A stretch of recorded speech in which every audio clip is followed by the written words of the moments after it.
Thank you very much, Comrade Love, and you're very smart today, as always.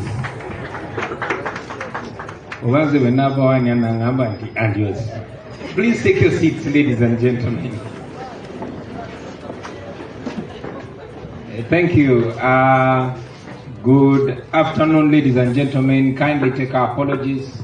We had a meeting with our fellow leaders, our parliamentary front at a while, so it is not our policy disrespecting people and roasting them on the sun. I want to add my voice to appreciate all of you that have stood against corruption in the past days and weeks. We salute all of you, comrade members of Parliament, that came out and disassociated with corruption. There's an effort by the regime represented by Anita Monk to bind all of you.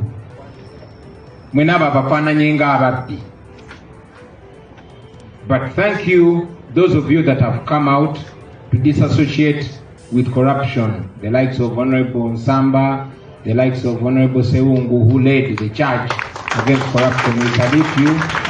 All of you that have signed the motion to ensure that corruption is debated on the floor of Parliament. Thank you. I continue to reflect your voices that it is not out of spite or hate against anybody, but against corruption. And those of you that have not signed, please be counted in the book of life before it's too late.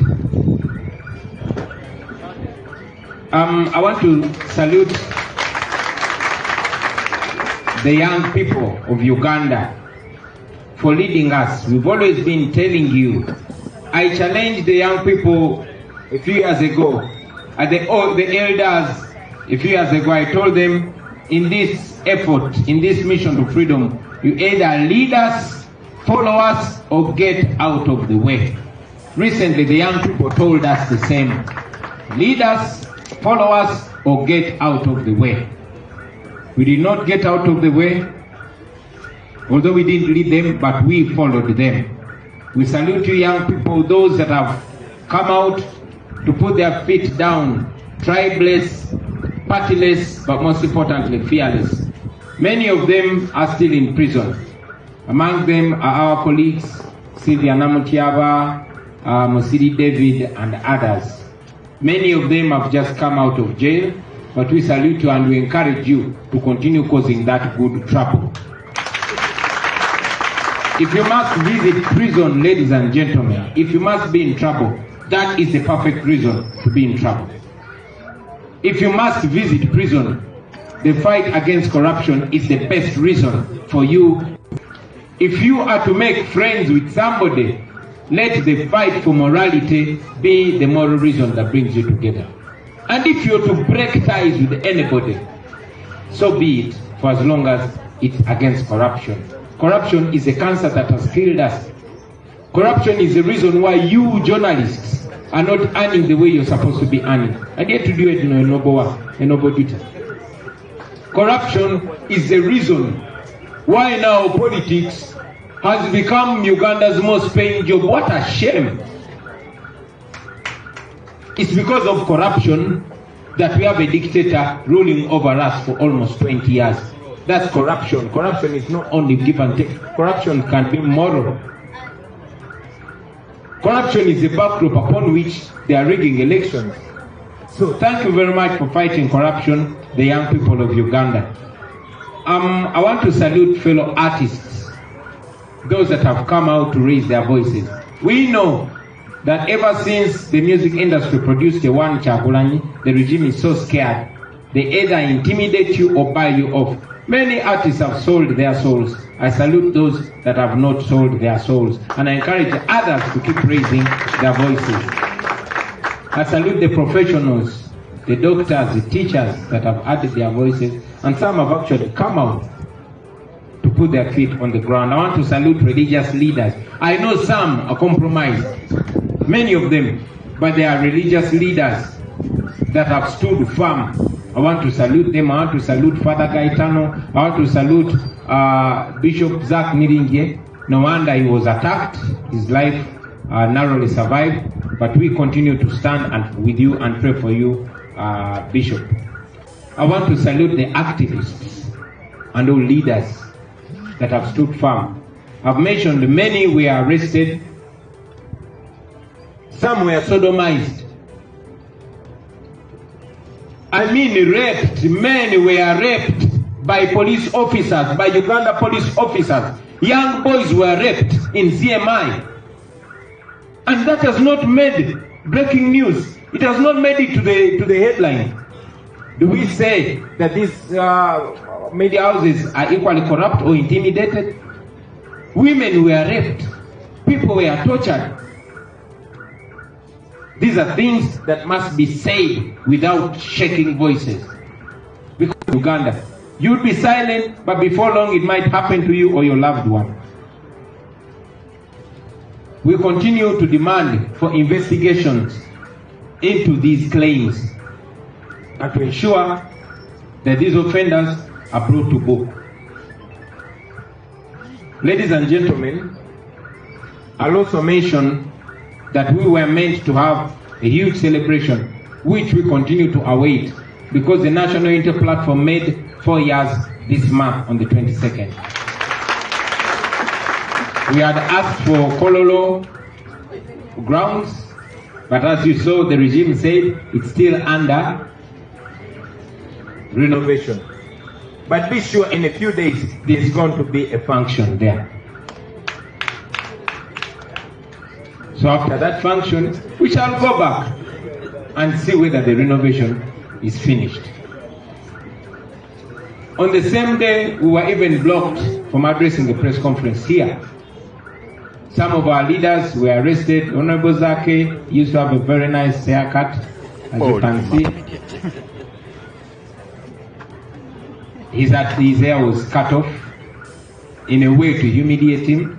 Honorable Hassan Chirumira was bundled on a pickup, the same pickup that had the pigs that they brought to throw here.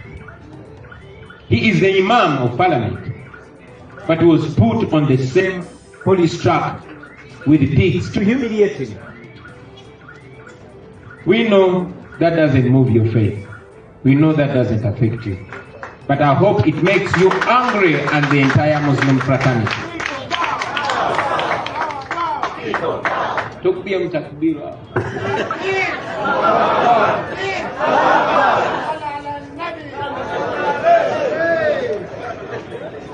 And finally, I'll also talk about our brother Achideo.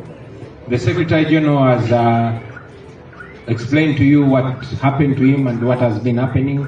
Today they presented him to the court-martial because they want to keep him away from us. This is an effort for the regime to intimidate you and to silence you, but I can tell you they will not succeed. Achideo is innocent. He did not commit any crime, and any effort to frame him will not succeed. They did that to me. They put 2 guns in my room in Arua. Up to now, I don't know where my guns are. Okay? They charged me with stupid crimes. I'm out on bail, but the case died out like that. One thing I know is one day they'll pay for these crimes. I can assure you that. Basebo ne banyabo muzikirize bino mbizeko ne mu Luganda. Njagala nnyo okusiima mwenna abali wano n'abataliwo abenyigidde mu kulwanyisa enguzi okubadde kugenda maaso ennaku ezo eziyise. Njagala okwebaza abamemba ba paliamenti abaavaayo ne bagamba tetugenda kuyimirira ku ludda lwe lumu na nguzi.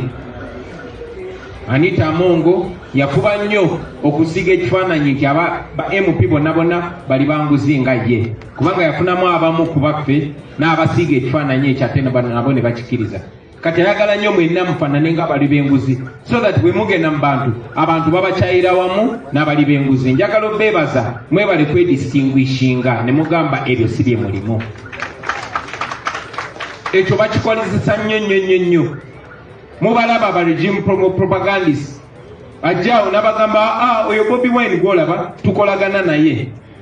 bo ekyo kye basobola okugamba onkyawe okugamba nti nkolagana nabo kubanga bamanyi ki kye bali. Bamanyi nti omuntu yenna akolagana nabo aba mubbi nga bo, aba muliwanguzi nga bo, aba mutemu nga bo. Kati bo tebakyakyegaana naye bagamba bugambi oyo naye tukolagana naye. Kati kye babadde baagala okubateekako. Mwebale nnyo okwedistansinga, mwebale kuvaayo. Njagala okwebaza okwenjawulo Honorable Nsamba, Honorable Sewungu ne Honorable Sekikubo ataliiwo naffe wano kuba wapata endala. Naye mwebale nnyo buteetemamu ku nsonga eyo, mwebale butakuswaza bannaabwe, mwebalire ddala. Njagala okwebaza mwenna ababaka abasayininga motion ey'okukomyawo ensonga eyo eteesebweko mu Parliament. Kuba omuntu bw'aba agamba nti talina musango, then ensonga bagireete ayimirire bwantoogo agambe nti talina musango. Naye okugiswipinga wansi w'ekiwempe kitegeeza nti olina kyoyagala okweka. Mwebale butakuswaza bannange. Era nsaba nammwe abatannasayininga mugire nga tebannagira.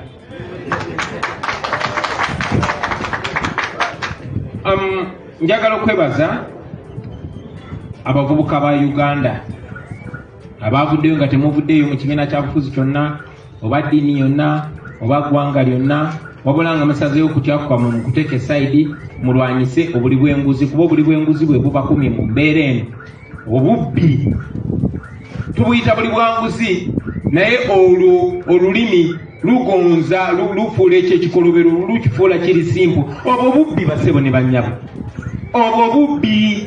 Omuntu asobola okubba eddwaliro ddamba, nabba oluguudo lulamba, nabba essomero ddamba. So obwo bubbi. Njagala nnyo okwebaza Bannayuganda naddala abo abato abavuddeyo okugamba tibagenda kulwanyisa nguzi eno. Temulekerawo, temupowa.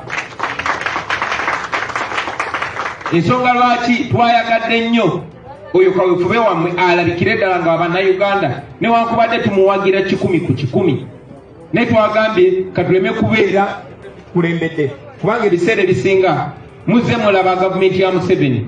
Buli muntu wayogera ku nsonga, bweyogera ku ddwaliro bagamba bw'oyingidde mu politics, bweyogera ku nguudo emiti oyingidde mu politics, bweyogera ku bulyake nga bagamba guli wa Kyagulanyi. Mwese mubalaba n'abantu abamu ombuuza nti owaayoyogera ki ku buli bw'enguzi nti ebintu bya Kyagulanyi. Bannaye buli bw'enguzi tebunyigiriza Kyagulanyi yekka. In fact nyinza n'okuba nga nze ndi bulungiko okusinga abantu abamu. So kinyiga buli omu. Njagala obeebaza mwebale nnyo, mwebalire ddala abo abali mu kkomera n'abavuddeyo. Abavudde makomera batubulidde ebintu bingi. Abaana enzi juzi bajja ne bagamba nti balwanyisa buseegu, balwanyisa buli bwa bisiya, ne bakuba n'obititoikako. Naye kati bavuddeyo kyere ne beeraga nti bo be bakwagwa, bo be boonoonefu. Bakwata okuzimbirako paka okuzimbirako paka wetunayambala engule. Twagala obeebaza mwenna abayimiridde naffe, mujjukira nti ne bakwata n'ababaka baffe Honorable Zaake ne Honorable Kirumira ne Honorable Tebandike. Honorable Kirumira musajja musiraamu aji mulamba, imaamu waffe wa Parliament. Naye bamusiba ne bamuteeka ku pick-up ya poliisi kubaleeta ne buno obubizi bwono omuvubuka. Mwena mwaziraba mawulire n'emmundu zange zaabulawo. Katubateekeko gwa bulimba, gwa buwaayiriza oba gwa bubbi kubba mundu zange.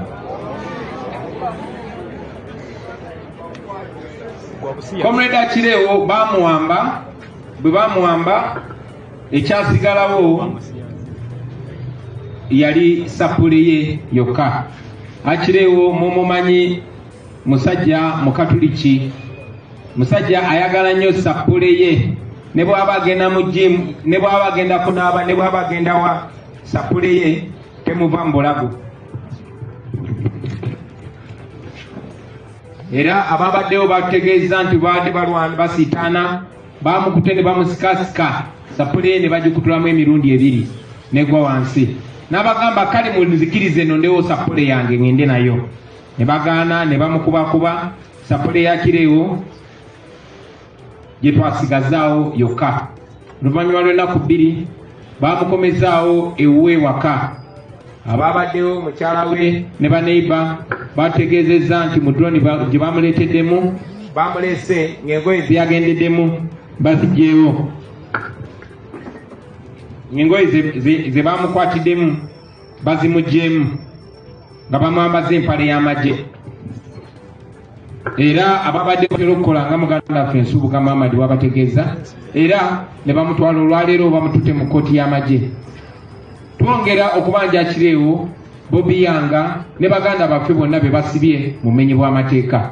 Tumanyi tebalina musango era tumanyi bajja kuvaayo, ate tumanyi nti mmwe ababatulugunyiza mujja kisasulira ekyo nga Mukama ye mubeezi waffe. Ekisemberayo ddala bassebo ne bannyabo era n'ensonga njagala njogere na mu Luganda. Ebiseera ebimu bwe tuli nti tuli kibiina eky'eggwanga lyonna, banjagala bwe njogera ku nsonga njogere ku nsonga za ggwanga lyonna. Yes, ndi mwana wa wano era nkyenyumirizaamu nnyo, naye tukiikirira ab'Ebuluuli, tukiikirira ab'Ebusoga, tukiikirira ab'Omwacholi, tukiikirira Abankole, tukiikirira ab'Ebugisu, tukiikirira Uganda yonna. Era tetulina kufaanana nga abeekubira awantu bonna. Era bwe tuba twogera ku nsonga tulina kwogera ku nsonga z'Abannayuganda bonna. Naye era nkirabe nga waliwo ensonga erina okwogerwako naddala mu nsonga eza wano bwe tusibuka abamuffe mu Buganda. Okusooka njagala okutwala omukisa guno okulisaayo Ssaabasajja Kabaka